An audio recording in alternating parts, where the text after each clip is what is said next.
O filme foi gravado em vídeo? Não. Foi gravado em RED. Mas foi em digital. Foi. HD, né? Mas é uma escolha estética também? É mais barato, né? Na verdade. É viável, né? Mas é importante, né? E também, principalmente, tem além disso, hoje é praticamente óbvio, né, que você vai filmar em HD. E tem muito, assim, tem uma coisa da cor, eu não sei como foi a projeção aqui, mas tem uma coisa da cor que foi muito feliz, sabe, esse casamento, eu acho, nesse filme da direção de arte da foto, porque chegou-se a um lugar em que a cor, ela virou uma coisa especial, e a RED, ela trouxe algumas tonalidades que a gente acabou gostando depois, né, que tem a ver com a RED.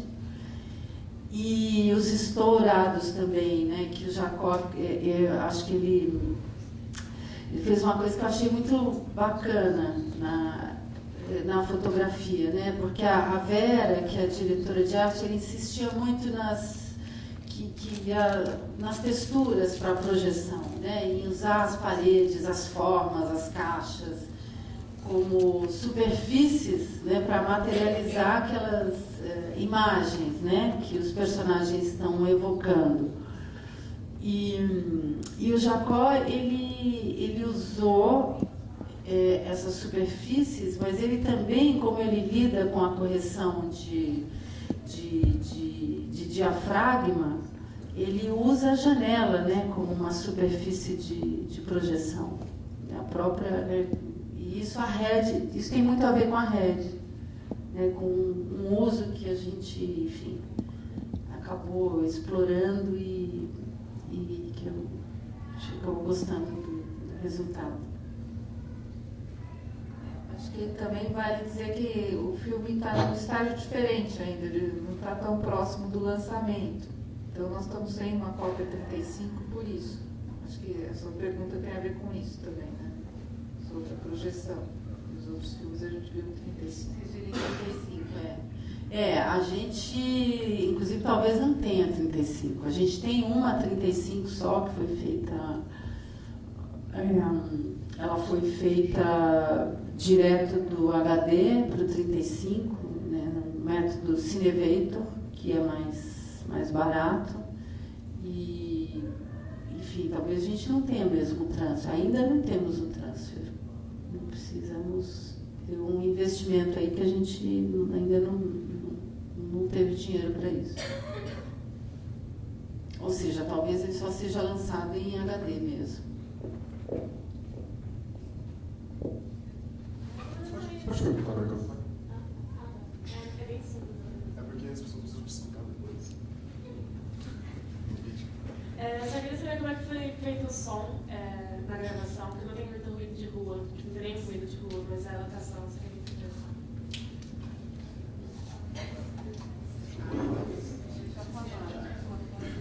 João Godoy. Como é que se consegue filmar na São Luís e não ter ruído de fundo? João Godoy. Na verdade, João Godoy e Tata têm uma velha parceria. Sim, uma velha parceria. E o filme tem um pouco de ruído de fundo. A gente trabalhou para caminhar para o silêncio. Então, tem uma questão de relação técnica som direto-diretora, de pensar em enquadramento para isso, de pensar necessidade de atuação, pensar a carga dramática, quanto mais eu fecho, quanto mais eu abro, ou seja, quanto mais eu vou ter de fundo, quanto menos eu vou ter, e assim por diante. Mas tem um conceito que vem desde o início do filme, que é trabalhar para o silêncio, né? Resistir ao óbvio, por exemplo, das letrinhas e máquinas fotográficas, e maquininha de escrever, resistir ao óbvio de trazer a cidade via ambulância e sirene de polícia. A gente trabalha por essa ideia, mas para isso você tem um Brutas no Texto Som Direto, que fez um trabalho acústico dentro da locação. A locação foi trabalhada para isso, para evitar um pouco isso de fundo. E você tem uma diretora que pensa som, que sabe enquadrar para a necessidade de som que ela tem. O filme tem um pouco de fundo, sim, é um fato. A cópia é um pouco menos grave, é um pouco menos de grave do que o filme realmente o é, o que disfarça um pouco desse ruído de fundo, mas ele é muito plano de silêncio. É questão de adaptar a sua locação, é questão de saber filmar para isso, que você quer de resultado.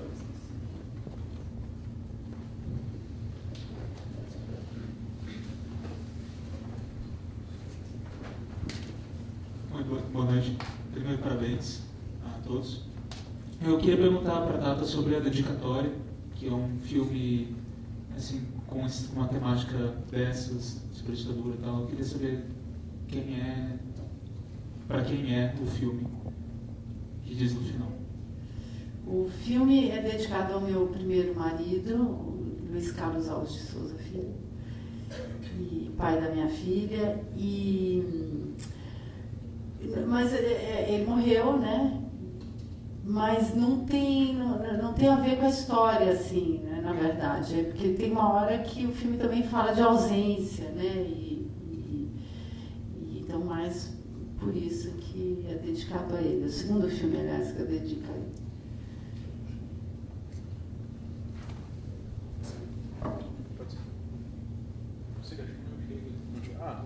Posso falar? Desculpa o pedantismo, sei lá, mas eu me dei o direito de fazer uma interpretação sobre o filme que ele me parece ter, não sei, um pouco a ver, talvez, com a ideia aristotélica que tem a continuidade de espaço, de tema e de tempo. Assim, é um tempo fechado e parece praticamente ser 1h30 assim, de tempo físico. E ele tem uma coisa interessante que são os apartes na própria montagem, também tem a coisa das projeções, além de que o filme ele tem um sentido teatral que eu acho muito bacana, que é a mise-en-scène, assim, o cinema que ele não é fragmentado, mas ele tem uma dinâmica espacial muito bacana, assim, não sei até que ponto é intencional. Legal. Esse objeto aí. Microfone, isso aqui. O que é intencional, por exemplo? Não sei até que ponto é devaneio meu, até que ponto o seu, Bernadette. Mas o que é? Eu acho que eu não entendi. O que seria dizer? Se talvez existe um paralelo formal, não sei, com a tragédia grega, sei lá, com uma certa estrutura mais clássica, assim, formas teatrais. Não, nesse filme, não, pelo menos eu não pensei nisso, mas eu gosto muito e já estudei muito a tragédia grega, né? A gente buscou encontrar essa representação aqui no Brasil, então talvez isso tenha, né, nos atravessado sem perceber, mas não era a intenção, não. O que era a intenção foi, né, encontrar uma representação para lidar com...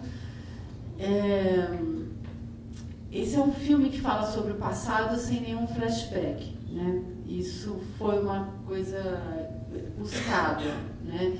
E a pergunta era como o passado se manifesta no presente. E o que nós queremos, e também, né,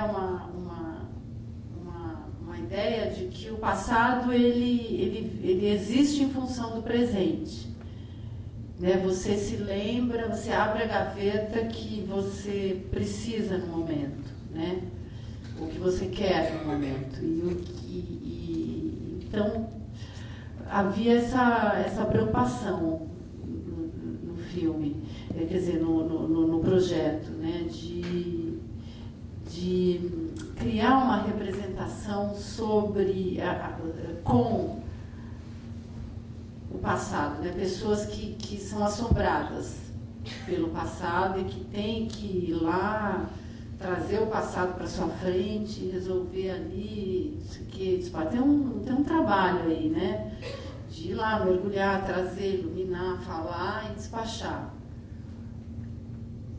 Então tinha a busca dessa representação. Mas Jean-Claude fala tão bem disso, você podia falar um pouco sobre a memória, né?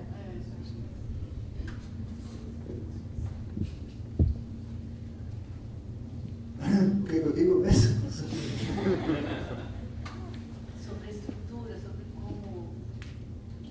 Não, tem, evidentemente, quer dizer, duas questões aí que se articulam. Uma que é totalmente política, ou seja, a questão da tortura e das responsabilidades nas sociedades brasileiras não foram resolvidas. Então tem uma série, digamos, de ponto de partida, né, que é uma certa reflexão sobre a ditadura brasileira, que é o discurso de tomada de posse da presidente Bachelet do Chile, quando ela diz que as feridas que não são tratadas apodrecem, né? Então, há essa ideia de que no Brasil as coisas ocorrem de uma maneira diferente do que ocorrem na Argentina ou ocorrem no Chile. Então, eu acho que isso é um dos princípios que organizaram essa temporalidade, e tem também uma ideia do tempo, e que o futuro e o presente, o futuro e o passado não existem, né? Só existe o presente. Não há nenhuma possibilidade de acesso ao passado que não seja pelo presente. Não é possível acessar o passado pelo passado.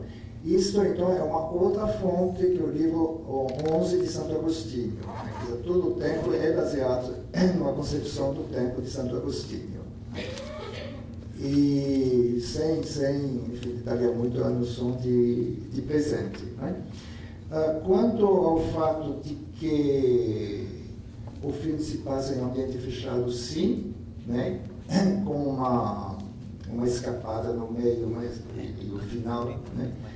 E se passa, sim, aproximadamente em 1h30, quer dizer, aproximadamente o tempo de uma mudança, né? Com as representações do personagem principal, do personagem feminino, né? Mas o tempo da ação, que é a mudança, é aproximadamente, sim, uma manhã, umas 2 horas, etc. Não é? Então, isso, não é? Quer dizer, unidade de tempo, unidade de ação e unidade de espaço. Né? São as 3 regras clássicas da tragédia francesa. Eu queria fazer uma pergunta para o Bernardet aqui. Até como foi a maneira de escrever esse roteiro em parceria com o Rubens? Saber já falou um pouquinho, mas saber um pouco quais foram os estímulos para construir essa história no princípio e de que maneira se dá uma parceria de escrever roteiro a 2 mãos. E aproveitar para engatar para a Tata uma pergunta de posse desse roteiro: quanto você discutiu com eles e quantos atores puderam botar as próprias palavras ou, através da preparação de elenco, isso foi ficando viável na boca deles? Porque é um filme de ator, né?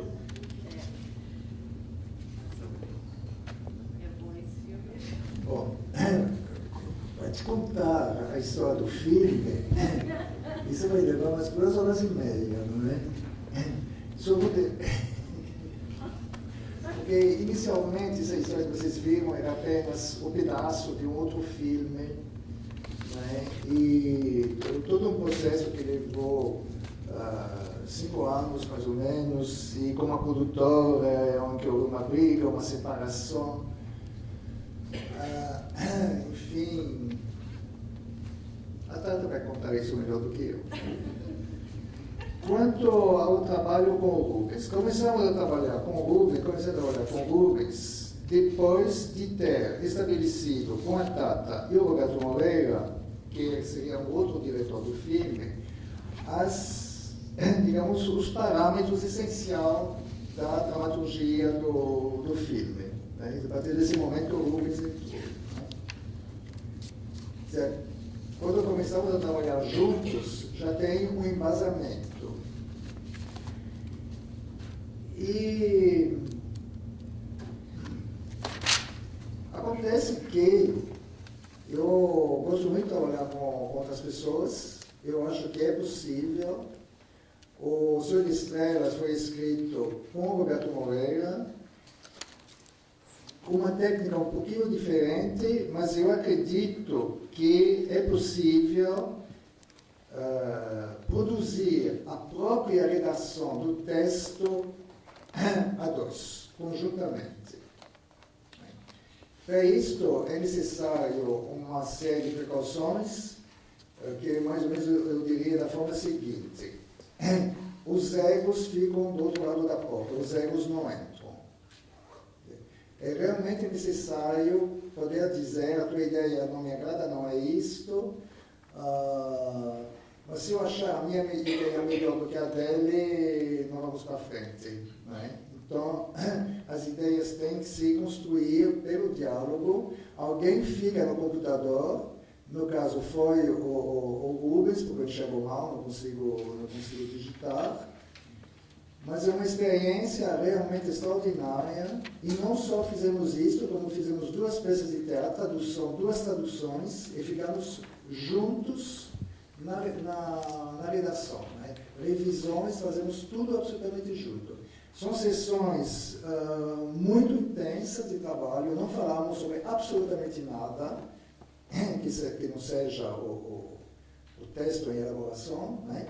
E são sessões que dificilmente podem durar mais de 2 horas e meia, porque depois de 2 horas e meia dessa concentração você fica muito cansado. Não é?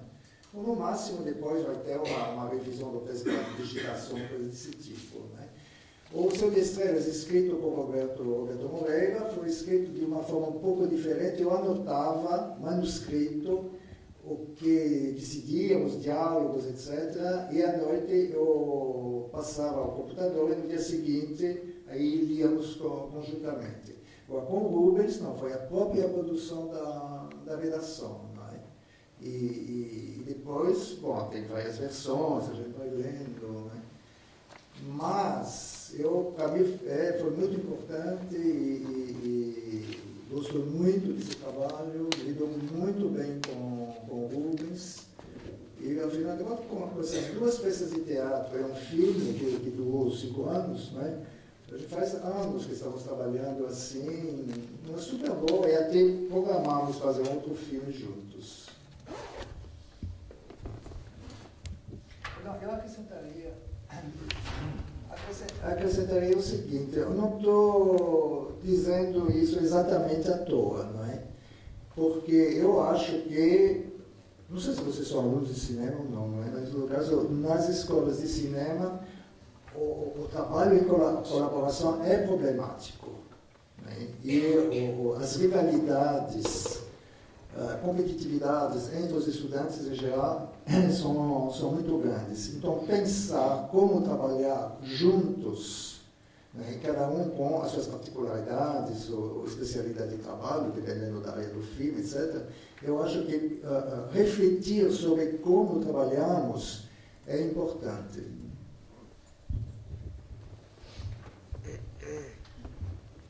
Jean-Claude tem também uma tradição, né, de trabalho conjunto através da janela também, né, com o Fernando. É muito bacana. E aí devo dizer também que, além do mais, o Jean-Claude é um roteirista especialmente generoso.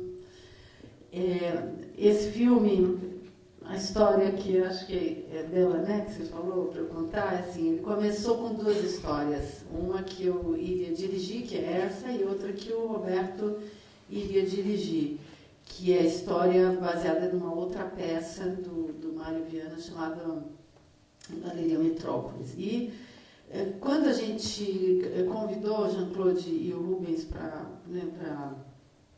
para fazer o roteiro, tinha a ver com a articulação dessas duas histórias. E eles surgiram, então, eram duas histórias super díspares, e a gente queria fazer um projeto conjunto. E eles surgiram com a ideia de apartamento, e uma história que se derramava na outra, né? Então, por um lado, nessa história tinha uma cena em que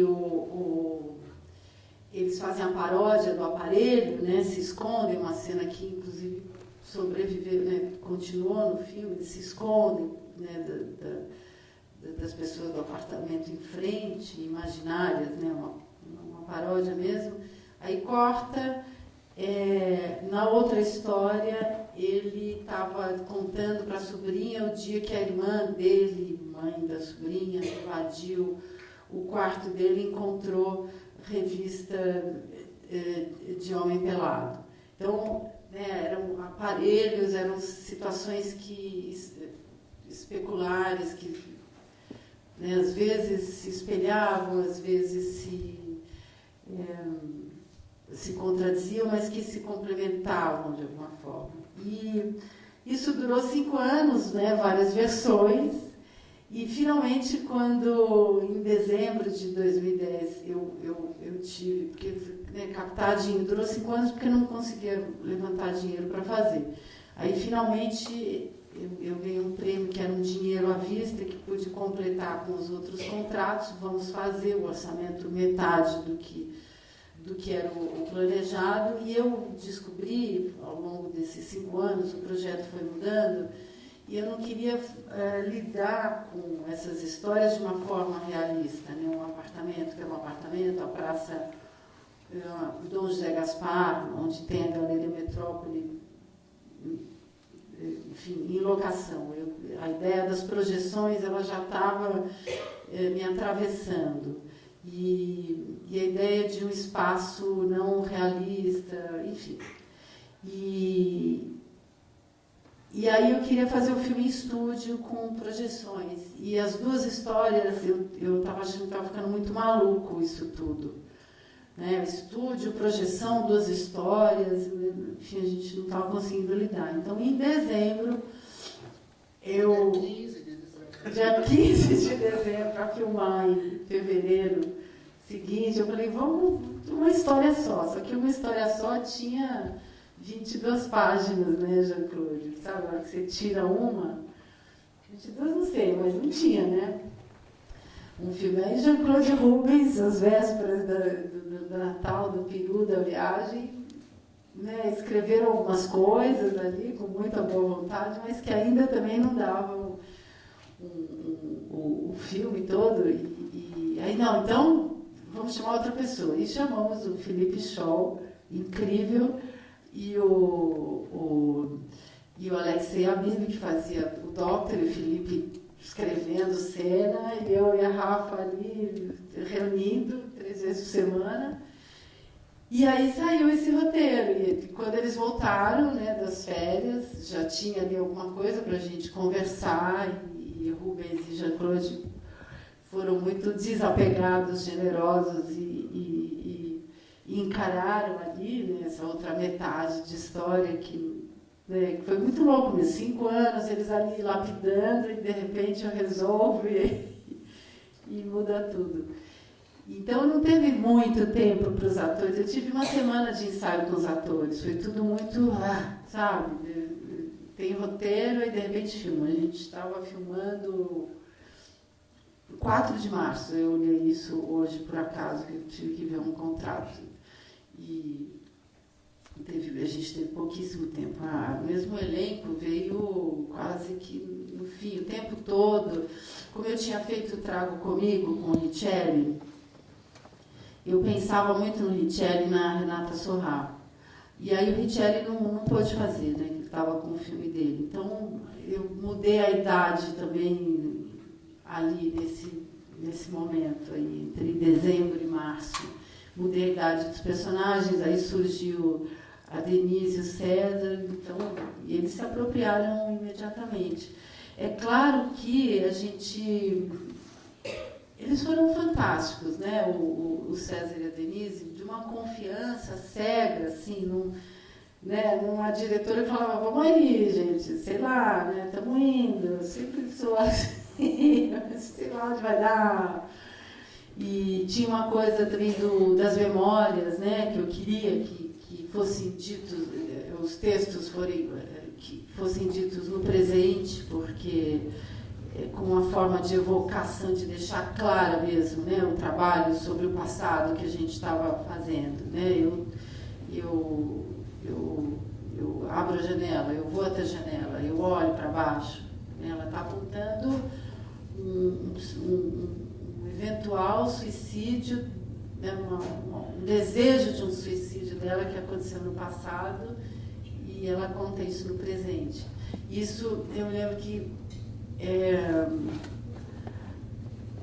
era uma coisa que eu fazia questão e que foi um pouco difícil assim, para os atores assimilarem, mas eles tinham uma confiança foi muito legal, assim, sabe? Um encontro muito rápido, muito intenso, né, entre a equipe, os atores e o texto, e foi muito profundo, né? Fiquei amiga da Denise e do César desde então, né? Eles entraram numa equipe que já estava meio formada, né? Jacó, Jean-Claude, Edu, João, há anos a gente filma, e eles, né, foram absorvidos ali e entraram mesmo com muita garra. Então, assim, enfim, eu adoro ensaiar, mas só para concluir, dessa vez eu não tive muito tempo, foi tudo muito... Eu gosto também, sabe? Eu não acho ruim. Você filmou sequencialmente? Mais ou menos. Eu acho que na medida do possível, sim. Mas às vezes não dava muito, né? Mas foi. O fim foi no fim, né? Depende do que você tem. Tá, pela ordem do Você roteiro. acompanhou a filmagem? Você acompanhou a filmagem?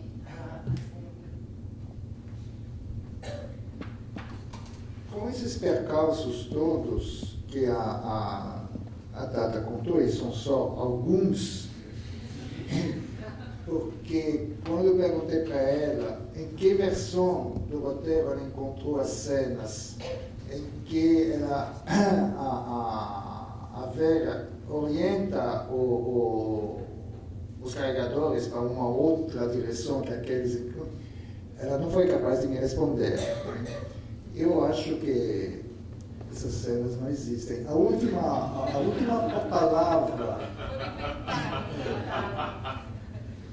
palavra que a Vera disse para o César hoje não existe em nenhuma versão. Né? Fui eu que ia para os setos, eu te suplico, filme isto. Não é? Depois você escreveu lá. Não, porque... Né? Todo esse percurso fez com que não houvesse realmente uma linha definitiva, porque uma grande parte do filme foi construído na montagem. Onde você está? Sim, acompanhei dele, não é? E... Não, você foi lá, Sim, você foi lá. fez roteiro na montagem. Quer dizer, isso é o tipo, quer dizer, um processo que é muito diferente, digamos, do processo de Senhor das Estrelas. Senhor das Estrelas não é exatamente o roteiro, mas assim, dentro de uma margem que ocorre, por exemplo, do filme, né? Com um percurso tão problemático, né? Com duas histórias, de repente você fica com uma história que tem só 48 minutos na véspera de Natal, né? Não, você acha que... E isso faz com que a montagem não seja puramente a ordenação do material filmado em função do roteiro, mas é uma reelaboração, não é? Fundamental.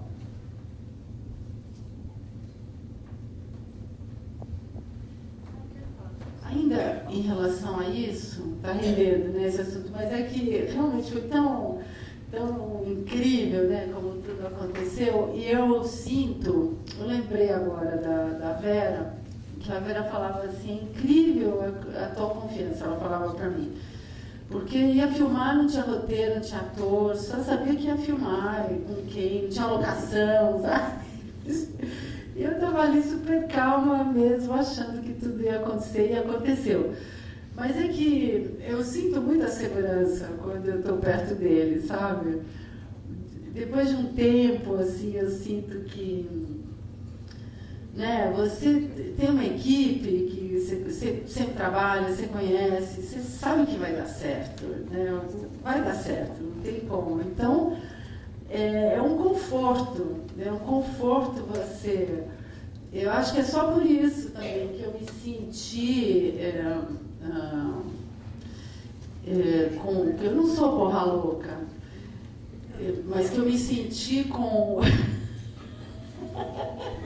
Bom... fazendo... Mas eu sabia que ia dar, sabe, assim, porque... Ah, não, Jean-Claude Rubens, vamos aí, vamos escrever isso aqui. Ah, mas é Natal, deu para escrever isso aqui. Mas então vamos assim. É muita confiança deles também, e muita generosidade, né? Você pensar, assim, a diretora querer mudar um caminho que estava sendo construído durante 5 anos, em 15 dias, é uma espécie de loucura. Mas eles não me abandonaram, sabe? Não foi uma coisa assim, né? Se vira aí, não é o roteiro que eu escrevi, né? Tudo foi muito pensado, muito lapidado, e é isso que, né, que foi mudado.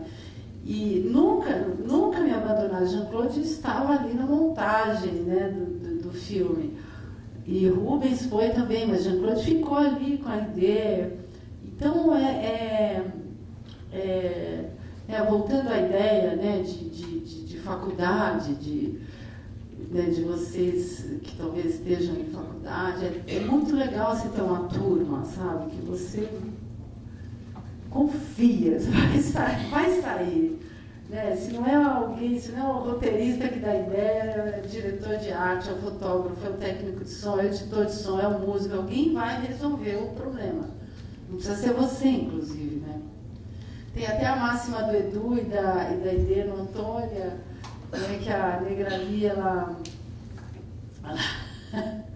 eu tinha combinado um jeito de fazer o filme, que era tudo plano sequência, com forra-core, aí o João tinha topado e não sei o quê, e de repente a Idê começou a montar um material, falando, olha, não está dando certo, vai decupando aí e tal.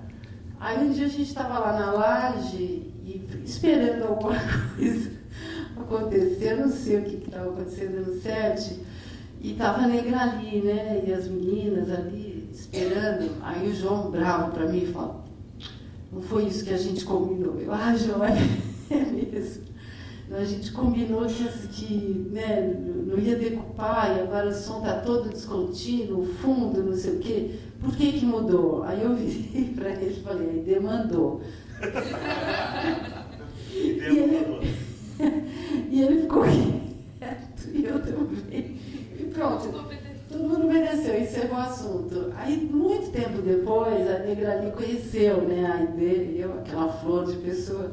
Ela falou, gente, eu achei que era uma coisa demiurga, assim, porque ela só testemunhou esse pedacinho da conversa. E a Idê mandou, o João ficou quieto, acabou o assunto. Uma imagem dele era, sei lá, né, sei lá quem que ela pensou que fosse.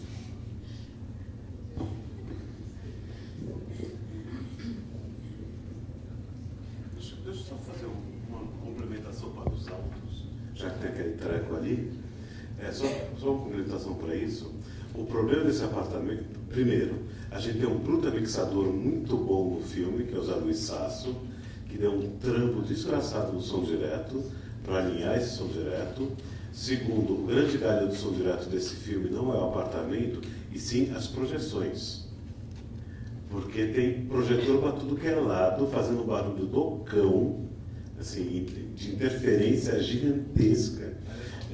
É som direto. É som direto. Com a Vera, você acha que é jeito de dublar o filme? de trazer o César do Uruguai só para dublar. Ah, não deu certo aqui, não deu certo aqui. Não tem verba de dublagem esse filme. Zero. Tinha a Natália ali remendando as coisas. Você tinha algumas coberturas, sim, de coberturas que não são sincrônicas, que a gente sabia que ia dar certo, tipo o César falando aquele texto em espanhol, que é só uma sombra, então tem 3 projetores em cima dele, acabou a cena, repete a cena inteira sem o projetor, e assim por diante. Mas a cena da Denise, por exemplo, do Sonho Suicídio, que é uma cena que também tem uma bruta projeção em cima dela, é só direto. Não tem saída.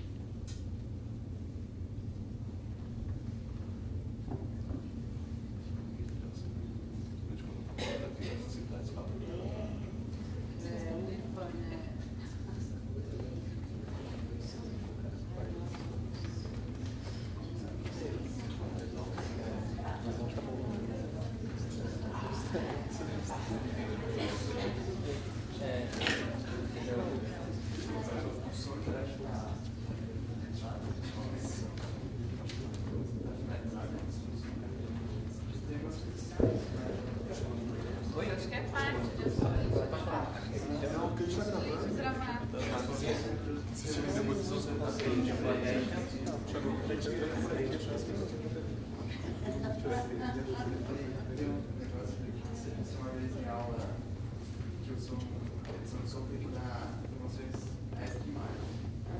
Você deu o exemplo de uma geladeira abrindo para você não colocar um barulho de borracha. Você coloca o barulho da garrafa, você pode dizer alguma coisa sobre a associação do personagem. Crianças Caras de Estrelas tem uma cena que já vou saber, né? A geladeira só tem o barulho da borracha. Percebeu que é uma evolução. Qual que é a pergunta? Eu queria perguntar mais sobre assim, o que vocês queriam passar sobre bem a caminhonete. Tá, então, deixa eu falar, agora estamos em outro, eu vou passear com o cachorro. Mas sobre isso, sei lá, que eu fiquei bastante impactado, não sabia muito bem o que achar. Tinha hora que eu achei ela que fosse um pouco Cabancel, sabe? Pô, não gosto dela da maneira que eu não gosto do Cabancel, que ele ditou. Mas depois, tipo, não adianta ficar pisando nela agora, deixa ela passear com o cachorro, ser feliz. Queria perguntar o que vocês queriam dizer. Olha,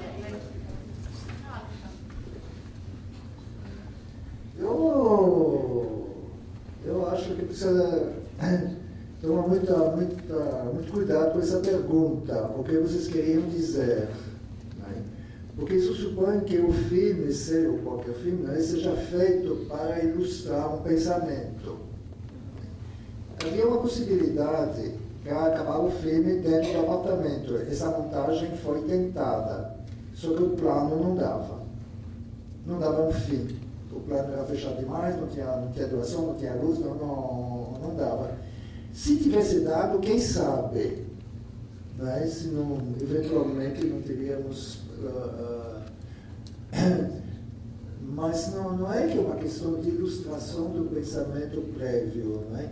Isso funciona porque você trabalha em espaço fechado, no final você desloca completamente o assunto para o cachorro, que tinha aparecido de uma forma meio enigmática pelo nome, né?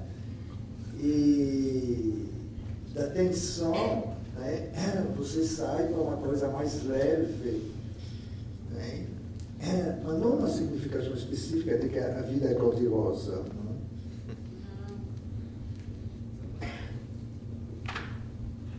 Eu acho até, uma vez o Matias Mariani, que foi o produtor do filme, quando ele viu o corte, ele falou uma coisa que eu gostei, que ele falou, que ela sai, mas você sabe o que aconteceu, né? Então, aquilo não é nada cor-de-rosa. Mas, ao mesmo tempo, é uma pessoa que sai, né? Ela toca a vida, né? A vida anda para frente. Em relação à coisa política, né, ela ter sido uma delatora, o que é pior, o que eu penso disso, né, desse período, o que é pior ela não foi um Cabancel, né? um personagem como ela, isso, aliás, é uma coisa que eu acho que muitos discutem. Uma vez uma amiga que passou por isso, né, ela assistiu Trago Comigo, que é uma outra série que a gente fez sobre o tema, e ela falou, olha, a coisa da culpa de ter falado, ela atravessa todos os que participaram da guerrilha e tiveram presos. Por quê? Porque, primeiro que, né, tinha aquela coisa, aguentar 48 horas. Quem tem certeza que se passaram 48 horas sob tortura? Né? As pessoas, às vezes, podem ter se confundido e tudo, e se acabam entregando o que tinha que entregar mesmo, alguém que, porventura, depois é morto e quase todos foram dizimados, a culpa assombra eternamente, né, a pessoa. Qualquer coisa que você faz, você já sente culpa, né, que acarreta, querendo ou não, algum problema para o outro. Quem dirá uma coisa assim. Então, quem dirá, né, a morte de alguém, ou alguma coisa tão grave quanto, né? E acho que o filme ele é talvez um dos poucos filmes que falem do presente das pessoas que viveram isso e de uma possibilidade de lidar com isso, né? Ou de não lidar com isso.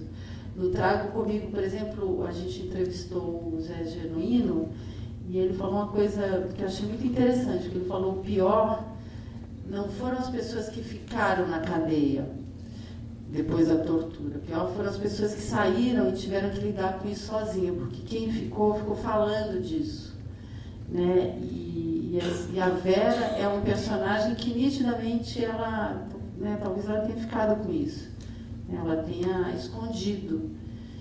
E, enfim, então eu não julgaria, assim, eu não associaria um personagem como a dela ou uma pessoa como ela com o Cabo Anselmo. Acho que eles estão em lados bem diferentes da trincheira, de qualquer forma, sabe?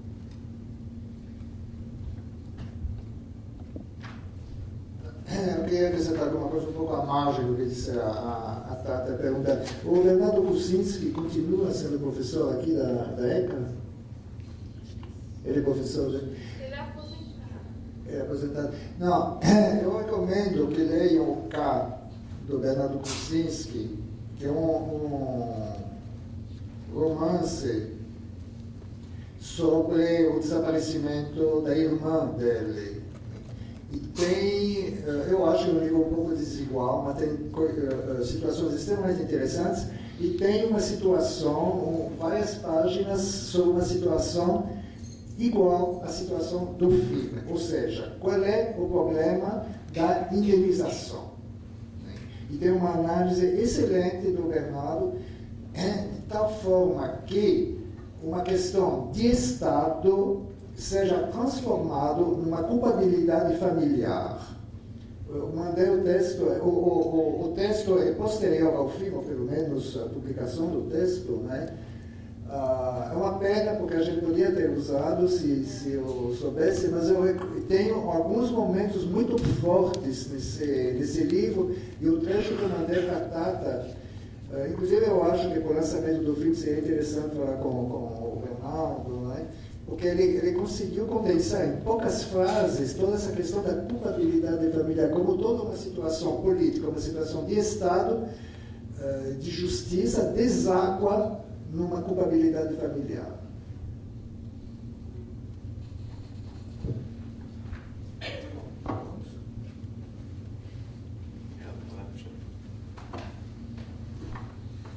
Mais alguma? Alguém tem mais alguma questão? Quer fazer? Última. Não é uma pergunta, é só um detalhe.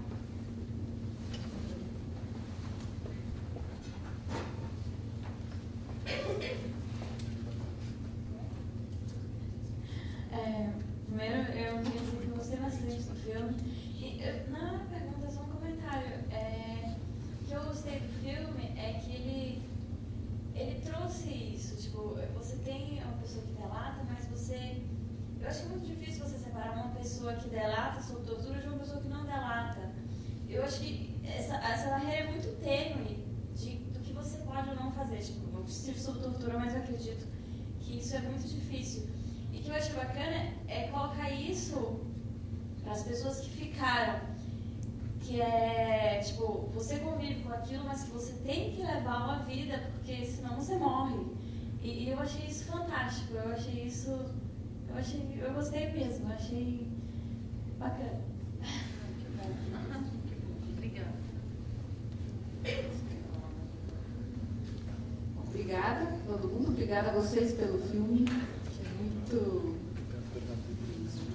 Eu acho que tem uma coisa, o Cabo Anselmo estava do outro lado, aqui tem uma reflexão sobre todo mundo que estava no mesmo lado. Eu acho que isso, e as diversas versões possíveis, né, é muito forte e interessante assim, essa expressão de várias versões possíveis no presente, porque no presente são inúmeras e cada vez mais, né, versões possíveis daquele, assim, a memória é o passado no presente, né? Eu acho que o filme é muito interessante nesse sentido, como um trabalho sobre essa memória presente, né?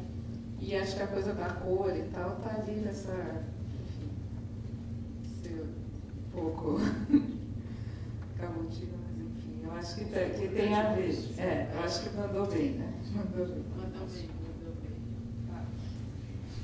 Completando isso, quer dizer, até um pouco o princípio, né? Quer dizer, o passado não pode ser reconstituído, ele só existe como trabalho do presente. Quando você o reconstitui, ele aparece como forma paródica. Né? Portanto, não há flashback. É bom dizer também que, embora de forma um pouco discreta, a gente dialoga com outros cineastas brasileiros e filmes que representaram sob forma de flashback ou de reconstituição um passado.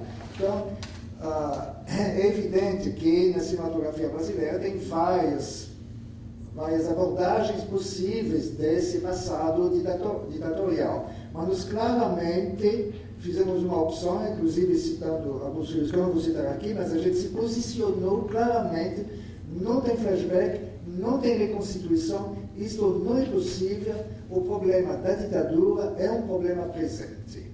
E o silêncio combina muito bem com isso. Silêncio